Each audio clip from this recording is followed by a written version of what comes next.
Oops moment और hot gallery नहीं, महिलाओं के असल मुद्दे यहाँ मिलेंगे।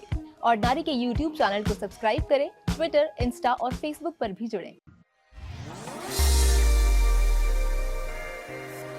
नमस्कार, मैं हूं गरिमा और आप देख रहे हैं ऑर्डिनरी। हम हमारे इस चैनल पे बात करते हैं उन उन नारियों की जिन्होंने कुछ अलग किया होता है, कुछ डिफरेंट किया होता है, जो हमारे इस ऑर्डिनरी टाइटल पे फिट बैठती हैं। और आज हमारे साथ एक ऐसी ही नारी हैं जिनका नाम है पल्लवी अग्रवाल। मैं आपको उनसे इंट्रोड्यूस करवाऊंगी। आज वो क्यों हमारे साथ इस शो पे हैं, इस इंटरव्यू में है, वो भी मैं आपको बताऊंगी। लेकिन सबसे पहले welcome to ordinary Pallavi. Thank you Garima, thank you, आपने मुझे इस मंच पे बोलने का मौका दिया। Thank you.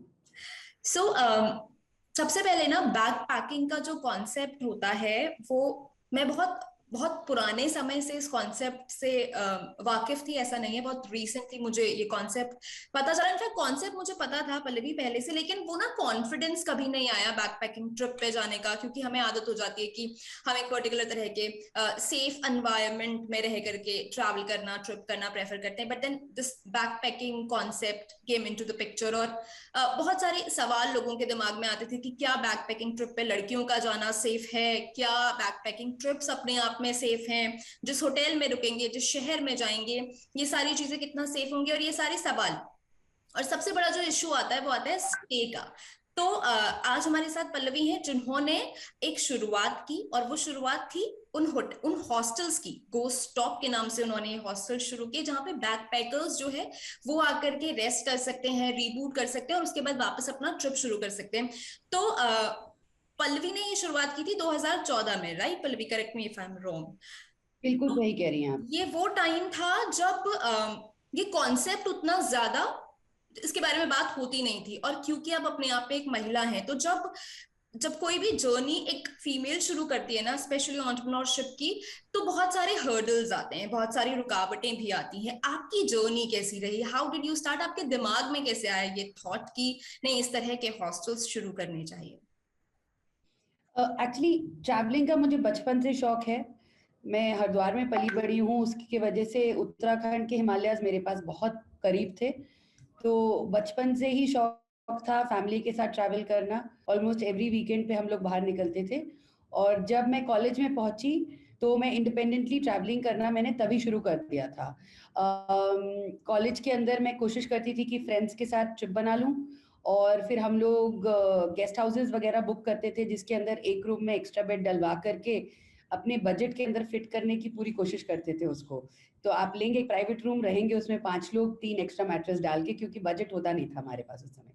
तो ये आई थिंक सभी बच्चे करते हैं, जब हम लोग यंग होते हैं हम सब करते हैं ये सब चीज़ें। क्योंकि घूमना शुरू करना होता है, पैसे इतने होते नहीं है, पॉकेट मनी उतनी मिलती नहीं है, लेकिन एक्सप्लोर तो करना है। तो इसलिए इस तरीके से हम लोग उसको डील करते थे। 2011 में मैं यूरोप गई, और करीबन 21 दिन मैं वहाँ पे थी, और उसमें करीबन 15 बैकपैकर हॉस्टल्स में मैं रुकी, और मुझे बहुत मज़ा आया। और मुझे रियलाइज़ हुआ कि ये तो वही प्रॉब्लम सॉल्व कर रही है जिसको हम बहुत ही अलग तरीके से सॉल्व कर रहे थे, कि एक प्राइवेट रूम लो और उसके अंदर एक्स्ट्रा बेड्स डालो। और सिर्फ यही नहीं है कि रूम शेयर हो रहा है, क्या खूबसूरत कॉमन एरियाज थे, लोगों से इंटरेक्ट करने का मौका मिला, ग्लोबल ट्रैवलर्स जो कि अलग अलग देशों से आए थे उनकी कहानियां सुनने का मौका मिला, इतनी सारी एक्टिविटीज साथ में की। हम साल्जबर्ग में थे तो ग्रुप डिपार्चर ले लिया था, उन्हीं के साथ चले गए वॉकिंग टूर पे। शाम को उनके पास एक बार नाइट हो रही थी, सबको ज्वाइन कर लिया, रात भर सबकी कहानियां सुनी, बातचीत करी, बहुत मजा आया। तो जो गेस्ट हाउस में हम एक्स्ट्रा बेड डाल लेते थे, उससे बजट तो सॉल्व हो जाता था, लेकिन जो अपनापन मुझे इन बैकपैकर हॉस्टल्स में मिला यूरोप में, वो नहीं सॉल्व होता था। क्योंकि बगल के कमरे में कौन है, किधर है, कॉमन एरिया जैसी कोई नाम नहीं होता था, तो वो कम्युनिटी की फीलिंग कभी नहीं मिली। तो इस चीज को अपने दिमाग में रखते हुए जब मैं वापस आई, उस समय मैं नौकरी कर रही थी, तो थोड़ा टाइम लगा। हर किसी को नौकरी छोड़ने में थोड़ा सा हिचक होती है कि भाई अभी तो सैलरी आ रही है महीने की, कैसे चलेगा आगे। तो थोड़ा टाइम लगा, बट मैंने प्रॉपर्टी ढूंढी। सबसे पहले मैंने बनारस से शुरू किया। 2013 में मैंने प्रॉपर्टी ढूंढना शुरू किया, और 2014 जनवरी 1 से हम प्रॉपर्टी में मूव इन कर लिए। अकेले मैं मूव करी थी, क्योंकि मैंने ही अपना जॉब छोड़ा था और मुझे ही स्टार्ट करना था ये। और फिर 3 महीने लगे अपना फर्स्ट हॉस्टल बनाने में, और मार्च 2014 में मैंने अपना पहला हॉस्टल बनारस में शुरू किया। जी। अच्छा पल्लवी, आप एक जॉब करती थी, वेल सेटल्ड कहते हैं, जो एक मतलब अगर आप नौकरी कर रहे हैं, आपकी सैलरी आती है तो आपको लगता है कि आप तो वेल सेटल्ड, मतलब सही है, सेट लाइफ है, महीने के अंत में सैलरी आ रही है, ठीक है, क्या क्या क्यों इतना परेशान होना है, क्यों इतना कष्ट लेना है। देन आपने ये डिसाइड किया कि आप नौकरी छोड़ देंगी, एंटरप्रेन्योरशिप का आपने डिसाइड किया, और उसके बाद आपने चुना वो एक ऐसा फील्ड जो हमेशा से मेल डोमिनेटेड रहा है, जहां पर मुझे याद भी नहीं है कि मैं किसी फीमेल का नाम ले सकूं, और ऐसे अगर कुछ चुनिंदा नामों को छोड़ दिया जाए तो ऐसे में आपका फैमिली का रिएक्शन क्या था कि जब आपने कहा कि नहीं मुझे नौकरी छोड़नी है और अब अपना कुछ शुरू करना है, आपकी फैमिली ने, आपके फ्रेंड्स ने, रिलेटिव्स ने कैसे रिएक्ट किया? वर दे सपोर्टिव और दे वर लाइक कि क्यों इस परेशानी में पड़ना है? असल में मुझे अपना जॉब बहुत ही प्यारा था। क्या करते वो थे मैं आप अपने पल्लवी? मैं कंज्यूमर बिहेवियर रिसर्च करती थी, क्वालिटेटिव रिसर्च। ओके। तो उसके अंदर you consult brands on what is the consumer saying about, मतलब ब्रांड के बारे में क्या उनका परसेप्शन है, प्रोडक्ट के बारे में क्या है। तो बहुत ही इंटरेस्टिंग था। 8 साल से वही कर रही थी और बहुत ही प्यार है मुझे उस चीज से आज तक। तो मेरे लिए तो छोड़ना और भी डिफिकल्ट था, क्योंकि मेरे को अपना जॉब कभी जॉब लगा ही नहीं। और मुझे वही लगा कि मैं वही चीज कर रही हूँ जो मुझे बहुत पसंद है। तो लेकिन ये चीज एक मेरे सामने आ गई जो मुझे और भी ज्यादा पसंद थी। तो अब कैसे करें? तो ये करना ही था, एक फितूर सा सवार हो गया था दिल में कि ये करना है। तो मतलब क्योंकि खुद बचपन में ट्रैवल करते हुए, यूथ में ट्रैवल करते हुए प्रॉब्लम झेल चुकी थी, तो एक बहुत इंस्टेंट कनेक्ट था कि मुझे ये करना ही करना है। तो इनफैक्ट मेरी फर्स्ट फाइनेंसर मेरी मदर थी। तो जब मैंने ये करने का सोचा, तो बहुत सारे लोगों ने बोला कि कहाँ अपनी अच्छी सैलरी छोड़ के जा रहे हो करने के लिए। तो मैं काफी बारी बात करती थी सबसे, मम्मी से भी बात करती थी, पापा से भी बात करती थी, तो हस्बैंड से भी बात करती थी अपने। तो इनफैक्ट सबसे ज्यादा एनकरेजमेंट मुझे अपनी मदर से मिला। तो उन्होंने कहा कि आज आज नहीं करोगी तो कब करोगी? तो it's the best time to give it a try. नहीं चलेगा तो वापस अपने जॉब में आ जाना, तुम अच्छी तो थी अपने काम में। सो this is such like this is very overwhelming कि आपकी मम्मा ने, आपकी फैमिली ने इस तरीके से रिएक्ट किया, क्योंकि शायद हर लड़की जो इस सपने को पूरा करना चाहती है या जो अपना कुछ शुरू करना चाहती है, आधे से ज्यादा लड़कियां या महिलाएं, इनफैक्ट मैं अगर अपने आसपास देखूं तो वो इसीलिए नहीं शुरुआत कर पाती क्योंकि उनकी फैमिली को लगता है कि पढ़ाई कर लो, फिर नौकरी कर लो, फिर शादी कर लो, फिर फैमिली, मतलब इतनी ही तो, मतलब ये लाइफ एक सेटल्ड लाइफ है, क्यों इससे बाहर जाकर के कुछ ऐसा करना है जिसमें तुम परेशान हो। And then you just mention कि आपके हस्बैंड वो वेरी सपोर्टिव, यानी कि आपने ये शुरुआत अपनी शादी के बाद की, एक ऐसी लाइफ आप जी रही थी, आपकी शादी हो चुकी थी, आप अच्छी नौकरी कर रही थी, you are well settled, and then you decided to take this route. तो इन लॉज का भी सेम सपोर्ट रहा। लेकिन जब आपने अपनी प्रॉपर्टीज ढूंढना शुरू किया, आप हरिद्वार से हैं, आपने बनारस क्यों चुना? एक्चुअली हरिद्वार तो मैंने 95 में छोड़ दिया था, तो अब दिल्ली वाले ही हो गए हैं अच्छा। पूरी तरीके से। बनारस इसलिए चुना क्योंकि बनारस एक क्विंटेसेंशियल इंडियन एक्सपीरियंस था, जो कि फॉरेन बैकपैकर्स जरूर कवर करते थे। उस जमाने में जब हमने शुरू किया 2014 में, तो इंडियंस को बैकपैकिंग के बारे में ज्यादा नॉलेज नहीं थी। तो उस समय हमारा मेजोरिटी क्लाइंट जो था वो फॉरेन बैकपैकर था, और बनारस एक ऐसी चीज थी जो हर फॉरेन बैकपैकर जरूर कवर करता था, क्योंकि बहुत ही यूनिक और खूबसूरत जगह है, और उसकी कनेक्टिविटी दिल्ली से बहुत अच्छी थी, और रियल एस्टेट वाइज वो दिल्ली से बहुत ज्यादा सेफ था फॉर माय फर्स्ट हॉस्टल। तो इसीलिए मैंने बनारस चूज किया। अच्छा पल्लवी, जब आपने अपनी पहली प्रॉपर्टी रेंट आउट की तो आपकी जिनसे भी, जो भी आपके लैंडलॉर्ड थे, क्या उन्होंने आपसे कुछ ऐसे सवाल पूछे जिन्होंने आपको अनकंफर्टेबल किया हो, या बहुत आसान रहा प्रॉपर्टी रेंट करना भी, या किसी तरह की प्रॉब्लम्स आई? क्योंकि जनरली होटल्स को लेकर के या हॉस्टल्स को लेकर के, और स्पेशली आप एक फीमेल है, जब आप गई होंगी उनके पास अपना कॉन्सेप्ट समझाया होगा, तो जनरली लोगों के दिमाग में पहले एक नेगेटिव चीज आती है कि नहीं, पता नहीं किस तरह का काम होगा, क्या करेंगी, जने क्या किसी चक्कर में ना पड़ना पड़े। तो क्या आपने भी वो सब चीजें फेस की या it was smooth for you? नहीं नहीं, बिल्कुल आप सही कह रही हैं। रियल एस्टेट बहुत ही मेल डोमिनेटेड स्पेस है, और जनरली आप बहुत ही रेयरली मिलती हैं विमेन ओनर्स से। अगर आप किसी प्रॉपर्टी को रेंट करने भी जा रही हैं, या फिर आप अगर खुद रेंटल का काम कर रहे हैं, मतलब if you want to rent something, then usually it's the men who go out to rent things. Surprisingly though, some of the biggest 5 star hotels, the business development team जो है उनकी, वो सारी विमेन चला रही हैं। तो ऐसा नहीं है, लेकिन जो बजट एंड में प्रॉपर्टीज में जिसमें हम डील कर रहे हैं उसमें बहुत कम विमेन दिखती हैं। तो उसके अंदर क्या हुआ कि जब मैं इनिशियली गई तो बहुत सारे सवाल आए कि हॉस्टल्स तब तक नोन भी नहीं थे, तो लोगों को समझ ही नहीं आया मैं करना क्या चाहती हूँ, चलाना क्या चाहती हूँ। बहुत लोगों ने ये भी बोला आप जैसे बड़े लोग आए हैं शहरों से जो बनारस में कुछ खोलना चाहते हैं और कुछ चल नहीं पाता है, उनसे 6 महीने में चले जाते हैं। तो बहुत रिजेक्शन सुना मैंने इनिशियली, काफ़ी ट्रिप्स लगे मेरे बनारस में एक छोटी सी प्रॉपर्टी लेने के लिए। लेकिन ये होता है ना, जो मिलते हैं वो अच्छे मिलते हैं, तो थोड़ी मेहनत करनी पड़ती है, लेकिन जो हमारे फर्स्ट लैंडलॉर्ड हमें मिले वो बहुत ही अच्छे मिले। आज हम 8 साल से उनके साथ हैं और लीज रिन्यू कर रहे हैं हम लोग, और उनके कोई सवाल नहीं रहे, उन्होंने तुरंत ही डिसाइड करके दे दिया। तो जब मिलना होता है जो, तो अच्छे मिल जाते हैं लोग, लेकिन हाँ इट इज चैलेंजिंग।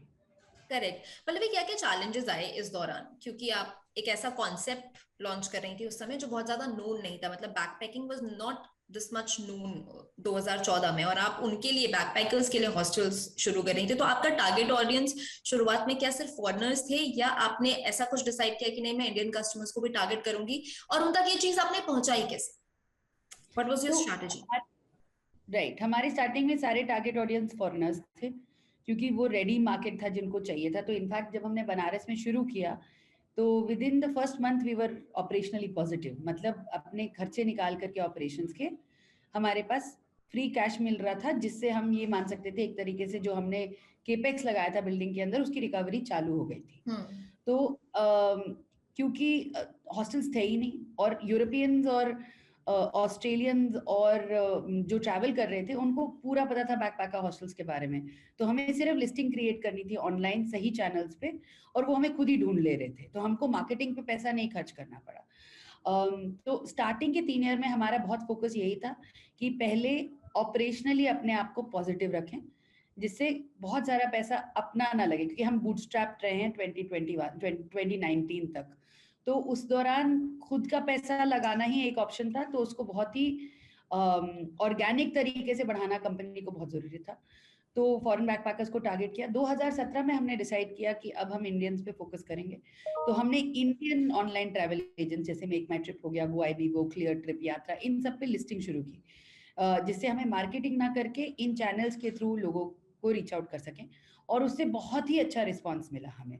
और धीरे धीरे हमारे पास बहुत सारे ट्रैवलर्स आए, इंडियन ट्रैवलर्स आए, प्रोडक्ट के बारे में उनको समझाना पड़ा ऑब्वियसली हमें, लेकिन धीरे धीरे वो रिपीट कस्टमर्स बन गए। आज की तारीख में हमारा रिपीट रेशियो कस्टमर्स का 40% है। तो जो लोग हमारे साथ रुकते हैं वो मल्टीपल जगह रुकते हैं और सेम जगह बार बार ही आते हैं। और जब हम 2020 में कोविड चालू हुआ था उस समय फरवरी ऑफ 2020 में अगर हम रेशियो देखें तो इंडियन गेस्ट हमारे पास 85% थे और केवल 15% हमारे पास फॉरेनर गेस्ट थे। ये हमने बहुत मेहनत की ओवर 2017 टू 2020 कि हम अपने प्रोडक्ट को बिल्कुल इंडियन फोकस बना दें, और वही हमने किया। अच्छा पल्लवी, मैं ना अभी recently I went, in fact yesterday only I went to meet a family. तो वहां पर ना, क्योंकि मैं आपसे सवाल इसलिए पूछ रही हूँ क्योंकि आपने अपने बैकपैकिंग हॉस्टल्स के लिए जेन ज़ी को टारगेट कर रखा है, मतलब 30 तक के ऑडियंस को आप टारगेट कर रही हैं। लेकिन मैंने ना एक नया शौक देखा 40+, 50+ महिलाओं में इन बैकपैकिंग ट्रिप्स का। और ये मैं कल जिन महिला से मिली उन्होंने भी मुझे बोला कि मुझे बहुत मजा आता है अपने दोस्तों के साथ ऐसे ट्रिप में, and this came to me as a surprise, क्योंकि ये बहुत लंबे समय से हमने ऐसा देखा नहीं था कि 50+ की जो महिलाएं हैं वो ऐसे ट्रिप्स पे जाने की बात कर रही हैं, क्योंकि घर संभालो बच्चे संभालो इसी कॉन्सेप्ट पे सोसाइटी ज्यादातर चलती आई है। तो क्या आपका टारगेट है कि जेन जी से आगे भी जो ऑडियंस है उनको भी आप टारगेट करेंगी, या आप सिर्फ इसी एज ग्रुप के लोगों के लिए केटर करना चाहते हैं? देखिए, प्राइमरी टारगेट तो हमारा 18 से 30 के ही यंग लोग हैं, युवा जिसको कहते हैं।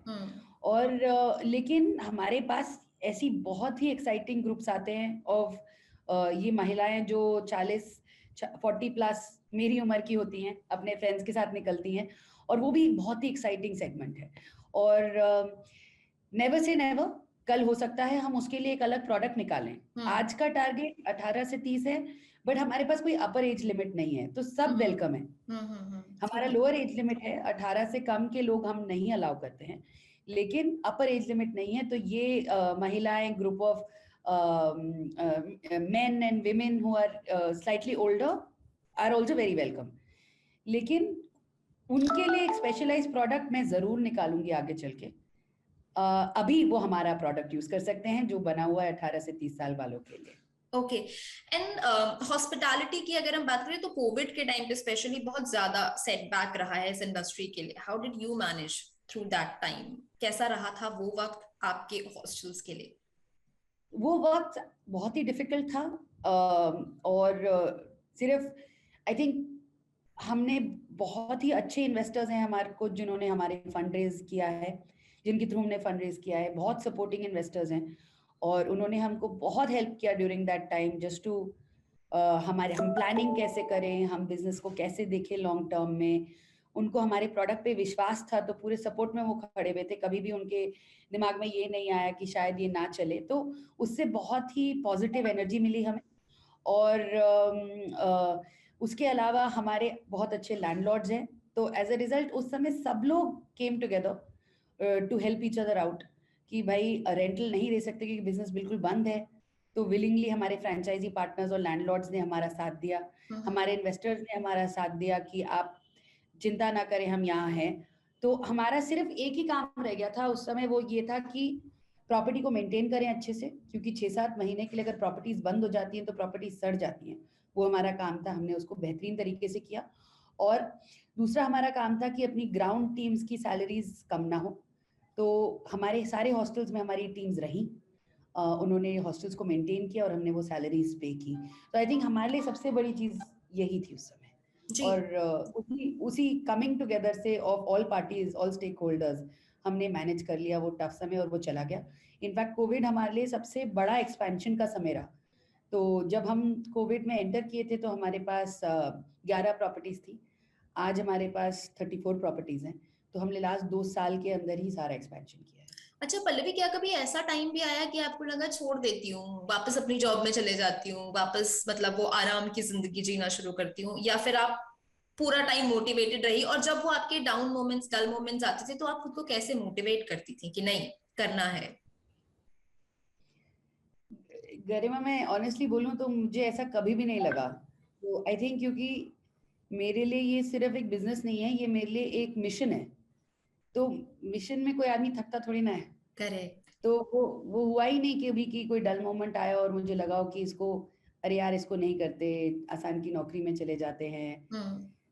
ये तो मतलब ये I live eat breathe the business, so this is my life. तो पल्लवी, अभी कितने हॉस्टल्स हैं, कहाँ कहाँ पर हैं, और क्या रेंटल्स मिनिमम जो स्टार्टिंग रेट्स हैं रूम्स के और हॉस्टल्स के वो क्या हैं, और आप क्या क्या फैसिलिटीज देते हैं उन हॉस्टल्स में? तो हम लोग इस समय उत्तराखंड, हिमाचल, राजस्थान, यूपी, पंजाब, दिल्ली, इन सब एरियाज में प्रेजेंट है, प्लस मुंबई, गोवा, कर्नाटका, केरला, तमिलनाडु, इन सब जगहों पे है। करीबन मतलब लिस्ट तो बहुत सारी है, ले से लेके ऑरोविल तक 35 हॉस्टल है। बट बेड रेट जो है हमारा वो वेरी करता है 500 से लेके 800 रुपए, मतलब एक डॉर्मेट्री के अंदर आप पर night for the stay anywhere between 500 to 800 rupees में आप पा सकते हैं उसको। हमारे पास प्राइवेट रूम्स भी है क्योंकि ऐसे बहुत सारे लोग होते हैं जिनको हॉस्टल का एक कम्युनिटी वाइब चाहिए लेकिन रूम प्राइवेसी अपना भी। अलग चाहिए, हम्म। प्राइवेसी अपनी चाहिए। हम्म। तो वो भी है हमारे पास। वो जनरली वेरी करते हैं 2000 से लेके 3500 तक। अम, और जो फैसिलिटीज यहाँ मिलती हैं, तो हमारे जो रूम्स हैं और जो हमारे डॉर्मेट्रीज हैं, they are designed for a great sleep. तो अच्छी मैट्रेसेस, अच्छा डुवेट, अच्छा एसी और अपने कर्टन्स और अच्छा एक वर्किंग टेबल इज समथिंग जो हर रूम में मिलता है। उसके अलावा रूम में कुछ नहीं है, सब कुछ बाहर है। तो हमारे बाकी सारे जो रिक्रिएशन है वो सब शेयर्ड है। तो हमारे कॉमन एरियाज के अंदर 24/7 कैफे है जो 24 घंटे चलता है, क्योंकि युवा 24 घंटे ही भूख लगती है उनको, तो वो जरूरी है होना। उसके अलावा हमारे पास football table, pool table, gaming area, ये सब भी खुला रहता है 24 घंटे। उसके अलावा हमारे पास कोवर्किंग एरियाज होते हैं जहाँ लोग अपना काम कर सकते हैं बैठ के। उसके अलावा हमारे पास बहुत सारे बोर्ड गेम्स होते हैं। एक जरूर हर हॉस्टल में हमारे पास होता है एक एम्फी थिएटर जहाँ पे प्रोजेक्टर और लार्ज स्क्रीन लगा हुआ है, जिसमें आप फुटबॉल मैच, क्रिकेट मैच, अपने फेवरेट सीरीज का सीजन फिनाले साथ देख सकते हैं। तो ये सब चीजें सब कम्युनिटी लेड है, तो वो अकेलापन नहीं रहता। और इसके अलावा ये सब इंक्लूडेड है उस 500 से 800 रुपए में। और इसी कारण से आई थिंक बैकपैकिंग इतनी जोर शोर से ग्रो कर रहा है, क्योंकि आप एक रूम में, एक नॉर्मल होटल के रूम में एक्स्ट्रा बेड डलवा के प्राइस तो कम कर लोगे अपना, लेकिन ये जो कॉमन एरिया के फैसिलिटीज आपको मिल रहे हैं वो नहीं मिलेंगे। और लाइक माइंडेड ट्रैवलर्स जो उस कॉमन एरिया में भरे हुए हैं वो भी नहीं मिलेंगे।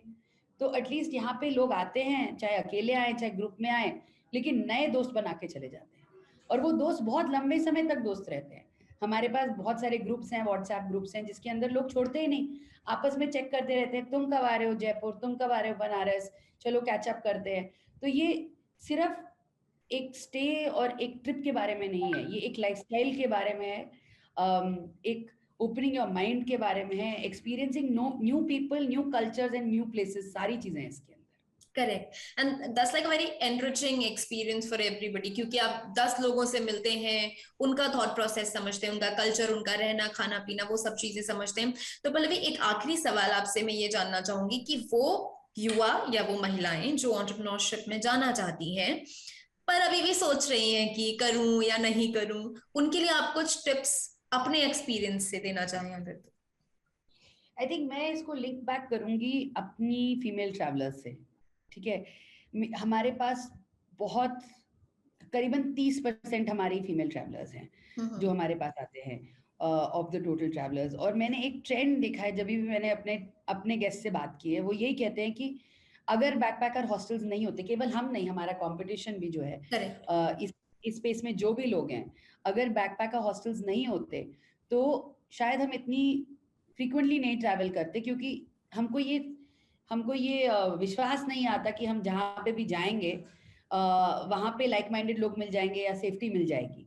लेकिन हॉस्टल्स होने की वजह से, क्योंकि हमें पता है कोई ना कोई हमें मिल जाएगा, तो हमें किसी का वेट नहीं करना पड़ता अब कि भाई मैं अपनी फ्रेंड से पूछूं या अपने ग्रुप ऑफ फ्रेंड से पूछूं कि आप मेरे साथ चलो। अब मेरा मन करता है अकेले जाने का, तो मैं अकेले भी चली जाती हूँ, क्योंकि मुझे पता है हॉस्टल में लोग मिल जाएंगे और वो एक सेफ एनवायरनमेंट है। तो वो स्टेप ले पाती हैं अपना, बिकॉज ऑफ द हॉस्टल्स। उसी तरीके से आई थिंक अगर जैसे मेरी कुछ रोल मॉडल्स हैं इंडियन स्टार्टअप सिस्टम के अंदर, जिन्होंने बड़े बड़े स्टार्टअप्स बनाए, उनको देख के ये विश्वास आता है कि हम भी ये कर सकते हैं, और उनको देख के इंस्पायर होते हो।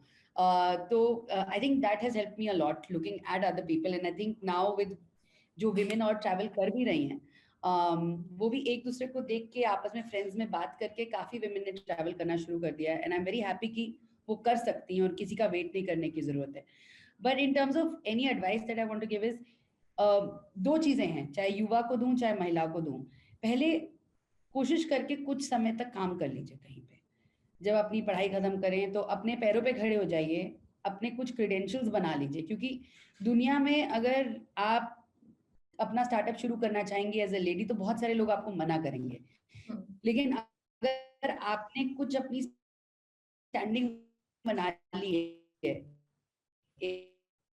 एक ऑर्गेनाइजेशन में, तो अगर आप उसको छोड़ के अपना से है, आपको किसी पे डिपेंड नहीं होना पड़ेगा, तो आप अपने हिसाब से कुछ कर सकती हैं, रिस्क ले सकती हैं। अगर आप पूरी तरीके से अपने परिवार पे डिपेंडेंट हैं तो शायद वो स्टेप आप ले ही नहीं पाएंगे, क्योंकि आपकी सेविंग्स ना हो शायद, या सब यही कहें पहले थोड़ा काम कर लो फिर अपनी एक स्टैंडिंग बना लो। तो मेरे को हमेशा यही लगता है, थोड़ा सा काम कर लीजिए, थोड़ी स्टैंडिंग बना लीजिए, फिर अपना जो भी शुरू करना है कर सकते हैं आप आराम से। उसमें आप फाइनेंशियली भी इंडिपेंडेंट होंगे और आपको एक ऑर्गेनाइजेशन में काम करना भी आ चुका होगा, और ये भी भय नहीं होगा अगर नहीं चला तो मैं कहाँ जाऊंगी वापस, आपके पास आपकी कंपनी है जहाँ वापस जा सकती हूँ। आई थिंक वो एक बहुत इंडिपेंडेंस होना बहुत जरूरी है financially and professionally to do your own startup. Alright, so आपकी जो एनरिचिंग जर्नी है, आई होप इससे हमारे व्यूअर्स जो एंटरप्रेन्योर बनना चाहती हैं या बनना चाहते हैं वो कुछ सीखें, और जो लोग बैक पैकिंग ट्रिप पे जाने के बारे में अभी भी सोच रहे हैं वो एक ट्रिप तो प्लान कर ही लीजिए, मतलब ट्राई करके देखिए, कुछ अलग ही लाइफ एक्सपीरियंस आपको मिलेगा। Thank you so much Pallavi for taking out this time and talking to us. Thank you so much. Thank you Garima, thank you for having me.